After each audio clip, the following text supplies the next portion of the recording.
Hello class seventh, welcome to Zenith Guru. मैं हूं निकी पंडित और आज हमने शुरू किया है forest are life line NCERT exemplar. तो बेसिकली इस चैप्टर को हम दो पार्ट में कवर करेंगे, एनसीईआरटी एग्जाम्पलर के क्वेश्चंस को, right. And this is our lecture number 1। So देखो, लेक्चर नंबर 1 में हम multiple choice question, very short question answer and short question answer के कुछ क्वेश्चंस करेंगे आज की क्लास में, एंड बचे हुए question will do in next class. Okay, so let's start today's class. सबसे पहले हम स्टार्ट कर रहे हैं मल्टीपल चॉइस क्वेश्चन से। So first question is which of the following serve as a green lung. इसमें से कौन सा ग्रीन लंग है? ठीक है, serve as a green lung. So green pigment of a plant, forest, kitchen garden या फिर green house gas. So green lungs कौन होता है? यस, जो ऑक्सीजन प्रोवाइड करे। एंड ऑक्सीजन कौन प्रोवाइड करता है? बेसिकली लार्ज अमाउंट में ऑक्सीजन हमें प्रोवाइड करते हैं फॉरेस्ट। फॉरेस्ट में बहुत वेराइटीज ऑफ प्लांट्स होते हैं, है ना, बहुत सारे प्लांट्स होते हैं। जब वो अपना फोटोसिंथेसिस करेंगे अब इतने सारे प्लांट्स, तो वो हमें ज्यादा अमाउंट में ऑक्सीजन देंगे। सो ग्रीन लंग्स यहाँ पे कौन हो गया? ग्रीन लंग्स यहाँ पे हो गए फॉरेस्ट। क्लियर? चलिए अब चलते हैं हम नेक्स्ट क्वेश्चन की तरफ। Question 2. Bujho visited a forest near his town with his classmates and his teacher. So, as they were entering the forest, their class teacher told them not to make noise in the forest as noise could disturb. तो noise नहीं करना चाहिए हमको forest में। क्यों? क्योंकि noise की वजह से किसको डिस्टर्बेंस होगा? बर्ड्स को, एनिमल्स को, बोथ बर्ड्स एंड एनिमल्स, या फिर डी है प्लांट्स। तो बेसिकली एनिमल्स एंड बर्ड्स दोनों को डिस्टर्बेंस होता है, वो अपने नेचुरल हैबिटेट में है, उनको आदत नहीं है कि वहाँ पे इंसान आए और उन्हें डिस्टर्ब करे। बट अगर हम विजिट करने जा रहे हैं तो हमें उस चीज़ का ध्यान देना चाहिए, ठीक है। हमें बोलना नहीं चाहिए, हमें फालतू में शोर नहीं मचाना चाहिए, अदरवाइज उनका नेचुरल हैबिटेट बिगड़ जाएगा। आप खुद सोचो, आपके घर में आपके कजन्स आ जाए, ठीक है, जो जनरली नहीं आते हैं एंड आपको पसंद भी नहीं है, अब वो आए, आपकी चीज़ें उधर से उधर कर दे, बहुत शोर मचा रहे हैं, चिल्लम चिल्ली कर रहे हैं, लड़ रहे हैं, तो फिर आपको कैसा लगेगा? बहुत बेकार लगेगा। आपका जो नेचुरल हैबिटेट है, ठीक है, आप बिल्कुल शांत में अपने ही रूम में बैठने वाले हो, ठीक है, किसी से ज़्यादा मिलना नहीं है, लेकिन वो लोग आ गए, आप ही के रूम में आके बैठेंगे, वहीं पे बात करेंगे, तो आपको डिस्टर्बेंस होगा, वो चीज़ आपको अच्छी नहीं लगेगी। तो ऐसे ही यहाँ पे है, ठीक है, कि जब हम किसी के घर जाते हैं तो हमको बिल्कुल शांत रहना चाहिए, उनके अकॉर्डिंग हमें काम करना चाहिए, है ना। तो हमें बिल्कुल चुप रहना चाहिए, अदरवाइज ये दोनों को डिस्टर्ब करेंगे, किसको? बर्ड्स को भी और एनिमल्स को भी। तो ये है हमारा question number 2। So I hope कि आपको समझ में आया होगा, राइट। नेक्स्ट क्वेश्चन की तरफ चलते हैं अब हम। Question number 3. So which among the following forest animal is the smallest. तो इसमें से कौन सा ऐसा फॉरेस्ट एनिमल है जो छोटा है? सो एग्जाम्पल है, आई मीन ऑप्शंस है हमारे पास, fox, boar, bison and porcupine. तो चैप्टर में हमने पढ़ा था, राइट। सबसे छोटा यहाँ पे एनिमल कौन है जो फॉरेस्ट में मिलता है? That is porcupine. So question number 3 का ऑप्शन डी यहाँ पे एकदम करेक्ट है, that is porcupine. Now next question, question number 4. Which of the following has the strongest stem. इन चारों में से किसकी सबसे ज्यादा स्ट्रॉन्गेस्ट स्टेम होती है? ठीक है, तो ट्री की, क्रीपर, क्लाइंबर और बुश। तो जितना ज्यादा स्ट्रॉन्ग प्लांट होगा उतना ज्यादा स्ट्रॉन्ग उसकी स्टेम होगी। तो पेड़ आपने देखा है, पेड़ की स्टेम कितनी मोटी मोटी होती है, उनकी तने जो होती हैं, है ना। तो सबसे ज्यादा स्ट्रॉन्ग किसके स्टेम होंगे? ट्री के स्टेम सबसे ज्यादा स्ट्रॉन्ग होंगे। सो for question number 4 option A is correct. Now question number 5. Which of the following is not prepared from the wood obtained from forest? कौन सी चीज यहाँ से हम वुड से नहीं बनाते हैं? ठीक है, so paper, thermocol, matchstick and plywood. तो देखो पेपर सीधी सी बात है, वो जंगलों को काट के ही बनता है, वो पेड़ को काट के ही बनता है। आप बहुत पहले से पढ़ते हुए आ रहे हैं, इनफैक्ट हमने ये चीज़ चैप्टर में भी पढ़ी है। फिर उसके बाद है थर्मोकॉल के बारे में अगर हम बात करें, तो थर्मोकॉल में देखो दिखने में आपको लगेगा कि वो पेपर है, बट एक्चुअली में वो पेपर नहीं है, ठीक है। मैथस्टिक में वुड एंड प्लाईवुड में वुड। सो यहाँ पे क्या हो जाएगा क्वेश्चन नंबर 5 का option number B, that is not prepare from the wood obtain from the forest. तो थर्मोकॉल उस वुड से नहीं बनता है जो फॉरेस्ट में पाया जाता है.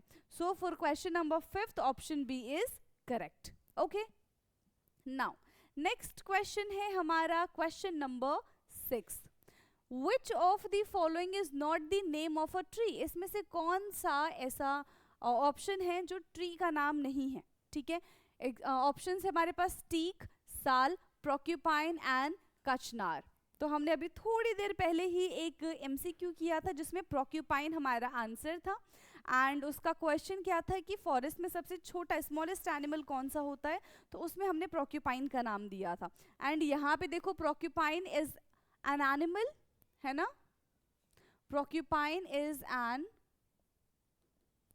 एनिमल. बाकी सारे के सारे यहाँ पे क्या है, ट्री है. सीख है, ये टीक है, साल है, कंचनार है, ये सारे के सारे क्या है, ट्री है. So for question number 6 which option is correct. For question number 6 option C is correct. Clear. Next question, question number 7. Pick the options which give the name of a tree and an animal respectively from the following.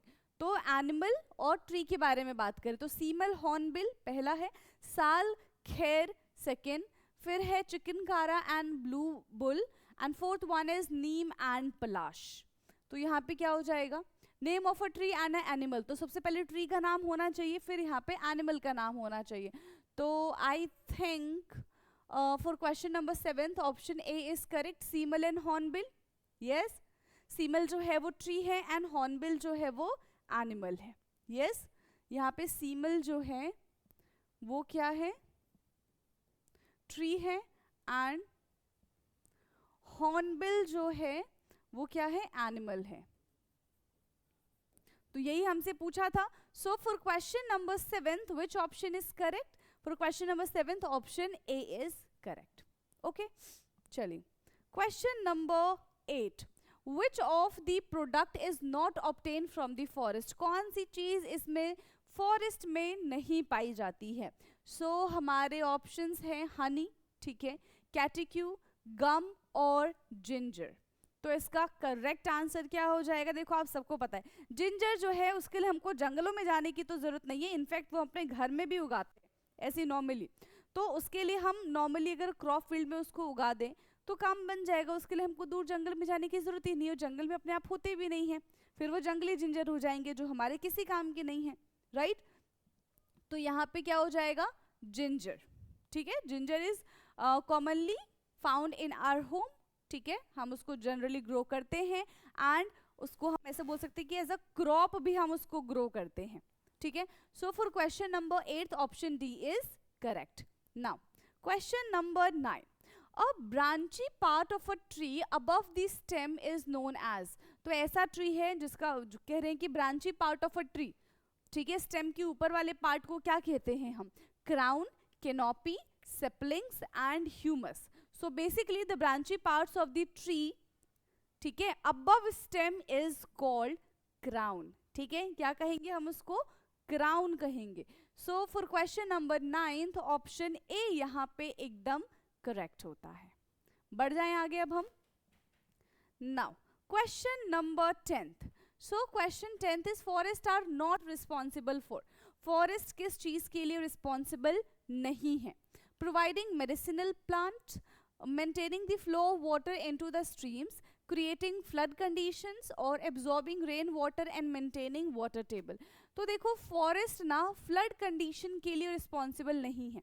अगर forest होगा तो definitely वहाँ पे flood आएगा ही नहीं. क्यों, क्योंकि soil की होल्डिंग कैपेसिटी बढ़ जाएगी. सॉइल ज़्यादा से ज़्यादा पानी एब्जॉर्ब करेंगे, रूट्स पानी एब्जॉर्ब करेंगे, तो वहाँ पे फ्लड की कंडीशंस नहीं आ सकती है. ठीक है, लेकिन अगर प्लांट नहीं है तो सॉइल की होल्डिंग कैपेसिटी कम होगी, रूट्स नहीं होंगे, तो वहाँ पे क्या होगा, सॉइल पानी एब्जॉर्ब नहीं कर पाएगा, फ्लड आने के चांसेस बढ़ जाएंगे. ठीक है. So forest are not responsible for creating flood conditions. Forest इस चीज के लिए रिस्पॉन्सिबल नहीं है, वो पहले मना करता है, मैं नहीं हूँ इस चीज के लिए रिस्पॉन्सिबल. चलिए, तो इसके बाद अब हम शुरू करते हैं वेरी शॉर्ट आंसर क्वेश्चन. ठीक है, बहुत छोटे छोटे आंसर लिखेंगे हम यहाँ पे. सो पहेली, while moving in a forest. ठीक है, observe that there was no noise pollution through a lot of heavy vehicles were passing from nearby highway, explain why. तो जो पहली जंगल में गई, ठीक है, तो उसको बिल्कुल भी शोर शराबा जो है वो सुनाई नहीं दे रहा था। ऐसा क्यों है? जबकि बाहर बहुत तेज तेज बड़ी बड़ी गाड़ियां चल रही थी, बिल्कुल एक हाईवे है वहाँ पे जहाँ पे हर सेकंड गाड़ियां जाती है। तो ऐसा क्यों है? सी जो प्लांट्स होते हैं, ठीक है, वो क्या करते हैं, नॉइज को एब्जॉर्ब कर लेते हैं, इवन पोल्यूशन को भी वो एब्जॉर्ब कर लेते हैं। इस वजह से कहा जाता है कि जहाँ पे ज़्यादा पेड़ पौधे होते हैं वो ग्रीनरी एरिया होता है, ठीक है, वहाँ पे पोल्यूशन कम होता है। Why? Because plants absorb all these pollution, वो साउंड, वो नॉइज को एब्जॉर्ब कर लेते हैं, वो पोल्यूशन को एब्जॉर्ब कर लेते हैं और एरिया को बहुत ज़्यादा क्लीन एंड ग्रीन बना देते हैं, ठीक है। सो यही इसका रीज़न है, ठीक है। तो tree in the forest absorb, क्या करेंगे, tree in the forest absorb this sound, जो भी नियर बाय वहाँ पे साउंड प्रोड्यूस हो रहा है वो सारे के सारे साउंड्स को वो क्या करेंगे, एब्जॉर्ब कर लेंगे। सो trees in a forest absorb all the sound, वो सारे के सारे साउंड को क्या करते हैं, एब्जॉर्ब कर लेते हैं, sound of the near by, ठीक है, of the near by highway बोल लो, ठीक है, या फिर नियर बाय एरिया बोल लो, जिस भी एरिया में वो फॉरेस्ट है, ठीक है, and help to reduce the noise pollution, and help to reduce the noise pollution, और वो नॉइज पोल्यूशन को रिड्यूस करने में हेल्प करता है, ठीक है। हेंस पहेली while moving in a forest, पहेली while moving in a forest, उसने कोई भी साउंड नहीं सुना, ठीक है, did not feel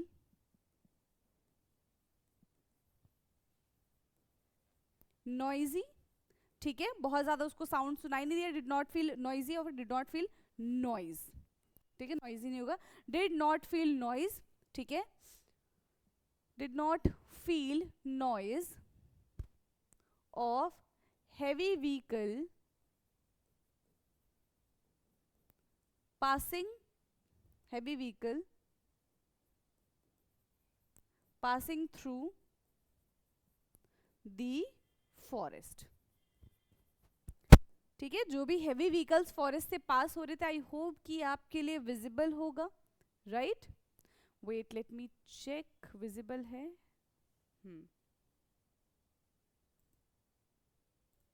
okay, clear है, इतना समझ में आ गया, ओके। चलिए next question, question number 12, colour change कर दे अब हम, okay. State whether the following statement are true और false, if false give the correct statement, ठीक है, हमें बताना है कि कौन सा स्टेटमेंट करेक्ट है, करेक्ट है तो ठीक है, इनकरेक्ट है तो करेक्ट कर दो, ओके।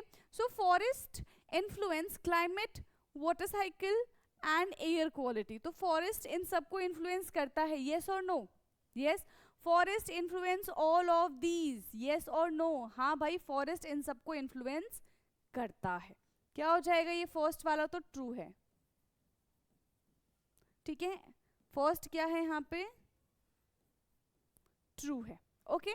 सेकेंड है, in a forest tree from a upper most layer followed by the herbs, the shops from the lowest layer of vegetation, तो ये बात क्या करेक्ट है, यस, ये बात करेक्ट है क्या, ये बात करेक्ट नहीं है, ठीक है। So the tree from the upper most की बात करें, tree from the upper most layer, वहां पे क्या होता है, वहां पे होता है shrubs and the lower areas of vegetations have herbs, ठीक है, लोअर एरिया में हर्ब्स होते हैं, अपर एरिया में shrubs होते हैं, यहाँ पे उसका जस्ट उल्टा लिखा हुआ है, ऑपोजिट लिखा हुआ है। सो बी का आंसर लिखेंगे हम, in a forest, in a forest trees from the uppermost layer followed by shrubs,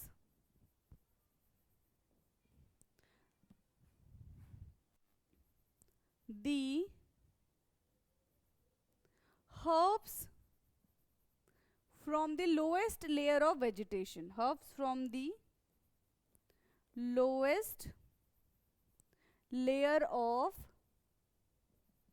vegetation. ठीक है, बस इसका जस्ट उल्टा कर देना, shrubs का herb कर देना और herbs का shrubs कर देना. ठीक है, now see the forest keeps on growing and changing and regenerate. हाँ ठीक है, फॉरेस्ट जो है वो खुद ब खुद ग्रो होते रहता है, चेंज होते रहता है, रीजनरेट होते रहता है. Yes, this is correct. Now forest protect the soil from erosion. This is definitely correct. अगर फॉरेस्ट नहीं होगा तो सॉइल इरोजन बहुत फास्ट होगा. ठीक है, सॉइल की होल्डिंग कैपेसिटी बहुत ज्यादा कम हो जाएगी. Next question, question number 13.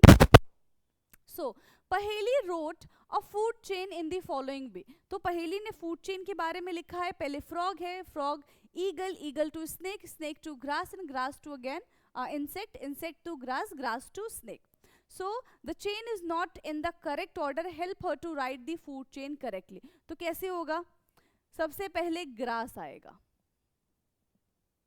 ठीक है, ग्रास को कौन खाता है? ग्रास को कौन खाता है? यहाँ पे इंसेक्ट्स. फिर आएंगे इंसेक्ट्स को अब कौन खाएगा? फ्रॉग्स खा जाएंगे. फ्रॉग्स को कौन खाएंगे? स्नेक्स खाएंगे. एंड स्नेक को कौन खाएगा? लास्ट में ईगल. ठीक है, grass to insect, insects to frog, frog to snake and snake to eagle.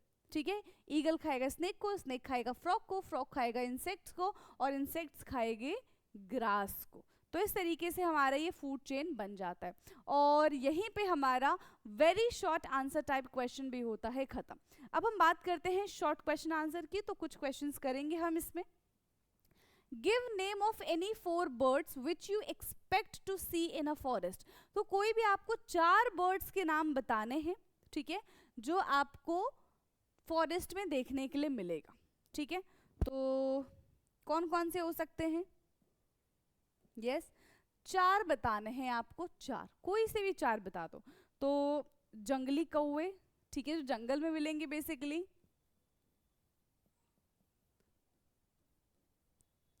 ठीक है, जंगल क्रो हो गया, हॉर्नबिल है ना, हॉर्नबिल ही तो था. और क्या हो सकता है? और हमें क्या मिलेगा? यस, कोयल. कोयल भी हमें जंगल में मिल सकती है. और जंगली बिल्ली भी हमको मिल सकती है. किंगफिशर भी हमको मिल सकते हैं. तो 4 बोले थे तो हमने यहाँ पे 4 लिख दिया. तो ये है हमारा क्वेश्चन नंबर 14. इजी था. यस, आगे बढ़ जाएं अब हम. Now question number 15. Two friends share their experience of their vacation trip to 2 different forests. तो 2 फ्रेंड हैं, दोनों अलग अलग फॉरेस्ट में गए वेकेशन ट्रिप के लिए. ठीक, do you think they would have seen in the same type of plants and animals during their respective trips? Give reason. तो देखो भाई, उन्होंने सेम टाइप के प्लांट्स, सेम टाइप के एनिमल्स नहीं देखे होंगे. क्यों? क्योंकि area wise plants and animals दोनों वेरी करते हैं. ठीक है, कुछ जंगल में या फिर कुछ एरिया में कुछ स्पेसिफिक बर्ड्स होते हैं जो और कहीं नहीं देखने के लिए मिलेंगे, सिर्फ उसी एरिया में देखने के लिए मिलेंगे. तो डेफिनेट सी बात है कि अगर कोई दूसरे जंगल में गया होगा तो वहाँ पे उसको दूसरे एनिमल दिखे होंगे और यहाँ पे दूसरे एनिमल्स है. ठीक है, सो आंसर क्या हो जाएगा इसका? नो. उन्होंने एक जैसे एनिमल्स और प्लांट्स नहीं देखे होंगे. They would not have been, they would not have been see the same type of plants and animals, same type of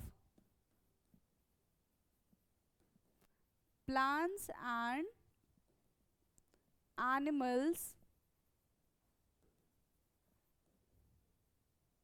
during their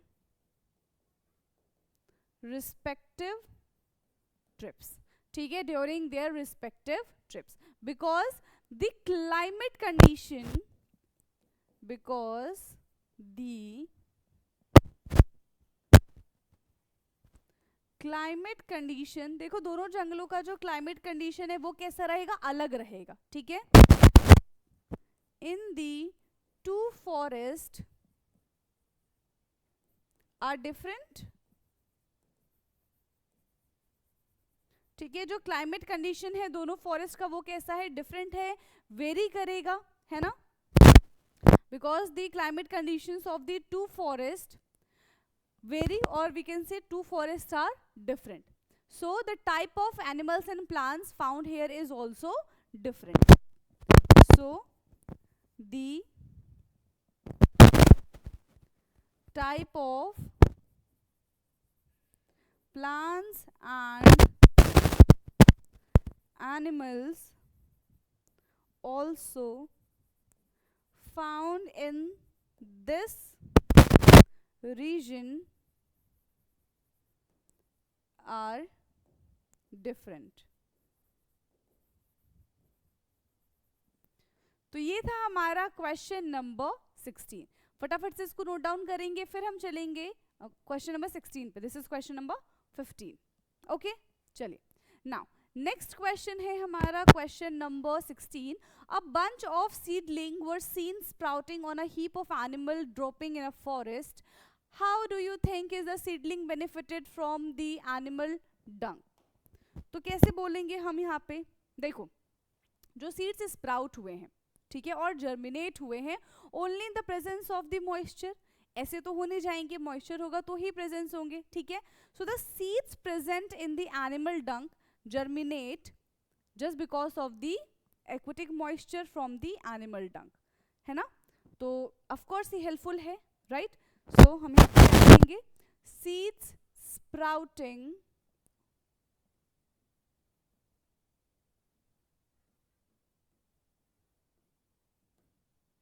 ठीक है, सीड स्प्राउट और germinating is due to the moisture, ठीक है, किसकी वजह से होता है, मॉइस्चर की वजह से होता है। Seed present on animal Dang, seeds present on animal Dang germinate because of, किसकी वजह से, बिकॉज ऑफ रिसीव एक्वेटिक और एडुकेट मॉइस्चर, है ना।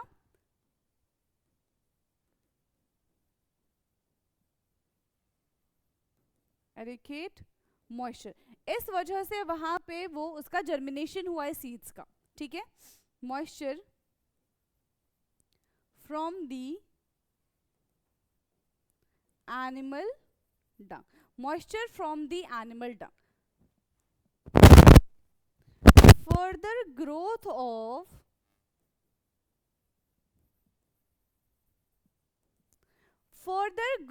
seedling support by the nutrients provided by the animal dung, nutritions provided by the animal dung,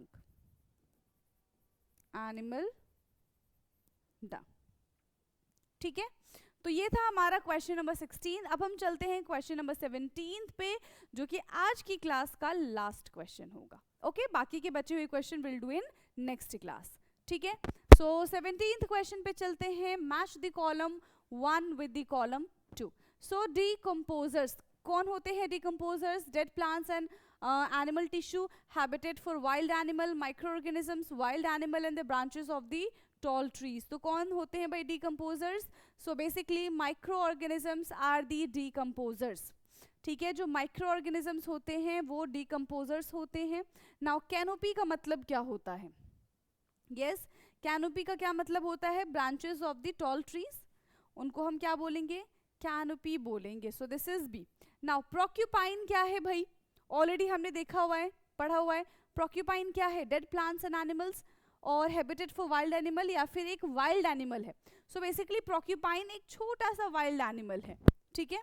so for question number ये C part का fourth correct हो जाएगा। नाउ ह्यूमस क्या होता है? यस, ह्यूमस क्या होता है? Dead plants and animals tissue को हम क्या कहेंगे? ह्यूमस बोलेंगे। तो ये है D part. And now the last one is forest. So forest होता है habitat of the wild animal. Forest habitat है बहुत सारे वाइल्ड एनिमल्स का, बहुत सारे प्लांट्स का। तो इसी के साथ हमने आज का लेक्चर यहाँ पे कर लिया है खत्म।